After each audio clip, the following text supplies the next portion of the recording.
أنا طالعة دلوقتي طبعًا عشان أشكركم إن أنتم وقفتوا جنب يوسف، قرّبنا نخلّص ربع مبلغ الحقنة، لإن طبعًا الحقنة عاملة 160.000.000. دلوقتي إحنا جمّعنا 38.000.000. فخلاص يعني قرّبنا نخلّص ربع المبلغ. أنا نِفْسي المعجزة تحصل وما يبقاش ربع المبلغ، نِفْسي إن أنا ألاقي المعجزة حصلت وإن كمّلنا تمن الحقنة ويوسف أخد علاجه، لإن عامل الوقت مش في صالحنا. يوسف لسه ماشي على رجليه، وطول ما هو ماشي على رجليه الحقنة ليه. فطبعًا دلوقتي إحنا قرّبنا نقفّل ربع تمن الحقنة، فأنا محتاجاكم جنب يوسف إن إحنا نلحق نكمّل تمن الحقنة مش ربع تمنها بس. يعني أنا طالعة النهارده أقول لكم خلّوكم جنب يوسف، ساعدوا يوسف، مش إن إحنا نقفّل الربع الأولاني، لأ، إن إحنا نقفّل تمن الحقنة بأسرع وقت، إن أنا ما أشوفوش قاعد على كرسي متحرك. يعني أنا نِفْسي أشوفه مش قاعد على كرسي متحرك. أنا من ضد يوسف.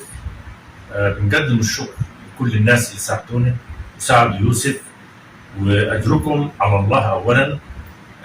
ومنتظرينكم في اللي جاي أصعب. عايزين نكمل ومش هنقدر نكمل لوحدنا، هنكمل بيكم كل الناس. واحنا منتظرين المشاهير ورجال الاعمال ولاعيبه الكوره، المواطنين العادي، كل مواطن مصري سواء داخل البلد او خارجها، احنا منتظرينه ومنتظرين دعمه، لان احنا من غيركم ما نقدرش نعمل حاجه. وانتوا الشكر موصول لكم جميعا، وبقول لكم شد حيلكم معانا وادعمونا. السلام عليكم ورحمة الله وبركاته. أخوكم ممدوح جاد. ممكن حضراتكم حد فيكم يعرفني أو لا، فأنا يوسف يعتبر أخويا الصغير وابني وحبيبي، ربنا يبارك فيه. عملنا الحملة الإلكترونية لتوثيق ودعم يوسف، فكان طبعا بهمتكم معانا، الله يجزيكم خير.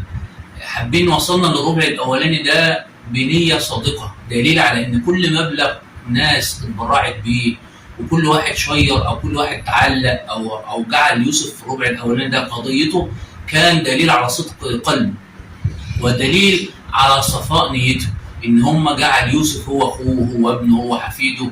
فكل الناس كانت سبب في ان الربع الاولاني من حقنة يوسف يتم. طبعا دي كانت نقطه في بدايه الطريق اللي احنا ماشيين عليه. مش محتاجين منكم غير اولا ان احنا نكون دعاء يوسف ما نتفرقش عنه، دايما ندعم يوسف في ظهر الغيب. وثانيا نكثف المجهود بتاعنا اللي بدأناه مع اول يوم في الحمله، نكثف المجهود بتاعنا دائما، كل يوم لنا لقاء. اجعل وقتك اللي انت بتقضيه على النت او لو 10 دقائق منه تنتويهم لله، ان احنا النهارده عندنا 10 دقائق دول ناويهم ان انا ابلغ يوسف. ممكن ما اكونش قادر ان انا اتبرع، بس اقدر ان انا اعمل شير، اقدر ان انا اعلق، اقدر اخلي قضيه يوسف قضيه راي عام للكل.